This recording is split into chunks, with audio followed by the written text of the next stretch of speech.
English grammar मधली अतिशय basic concept ज्याच्यावरती प्रत्येक एक्झाम मध्ये हमखास प्रश्न असतो अशी कॉन्सेप्ट आज आपण पाहणार आहोत PYQ थ्रू.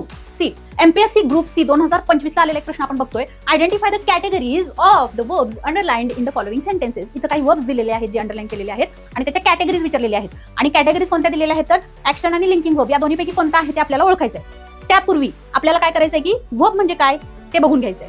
ठीक आहे, बघा वर्ब हा ऍक्शन वर्ड असतो असं आपल्याला नेहमी सांगितलं जातं, पण वर्ब हा नेहमीच ऍक्शन वर्ड असतो असं नाही. तर असा शब्द की जो ऍक्शन, ऑकरन्स आणि किंवा स्टेट दाखवतो आपल्याला, कंडिशन, राईट,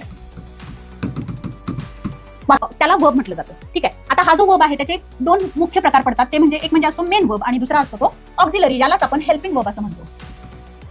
आता हा जो मेन वर्ब आहे याचं काम काय असतं तर वाक्याला अर्थ प्राप्त करून देणं. वाक्याला ग्रामॅटिकली अर्थ प्राप्त करून मिळतो तो मेन वर्बमुळे. आणि ऑक्झिलरी वर्ब आहे तो मेन वर्बला ग्रामॅटिकल अर्थ प्राप्त करून देण्यासाठी मदत करत असतो. आणि नेहमीच ऑक्झिलरी वर्ब हा हेल्पिंग वर्ब म्हणूनच काम करतो असं नाही, तर तो कधी कधी मेन वर्ब म्हणून सुद्धा काम करतो. ठीक आहे, आता हे झालं वर्ब. आता याच वर्बचे पुन्हा काही टाइप्स असतात. ते म्हणजे ऍक्शन वर्ब आणि लिंकिंग वर्ब, ट्रान्झिटिव्ह आणि इनट्रान्झिटिव्ह, फायनाइट आणि non finite verb, strong verb, weak verb. अजून एक असतो तो म्हणजे मॉडल. हा ऑक्झिलरीचा प्रकार आहे. ठीक आहे, तर हे काही प्रकार आहेत जे आपण बघणार आहोत आणि याच्यावरती हमखास प्रश्न येतो म्हणजे येतोच.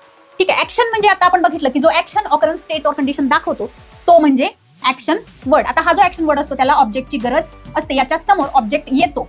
म्हणजे हा याचा फॉर्म कसा असतो तर subject plus verb plus object generally असा फॉर्म असतो. त्यावेळेला हा झाला ऍक्शन वर्ब.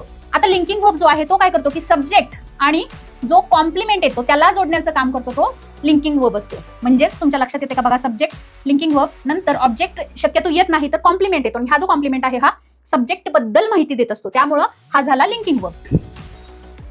सी आता बघा, I feel some pain from the injury. I feel म्हणजे सब्जेक्टला फील होतं, इथे ऍक्शन आहे इथं. आणि पुढे काय दिलेलं आहे, सम पेन हा झाला ऑब्जेक्ट. काय फील होतंय, व्हॉटला उत्तर मिळालं म्हणजे तो झाला ऑब्जेक्ट. त्यामुळे हा कसला आहे मित्रांनो, ऍक्शन आहे. ऍक्शन वर्ब आहे feel. The comforter feels soft.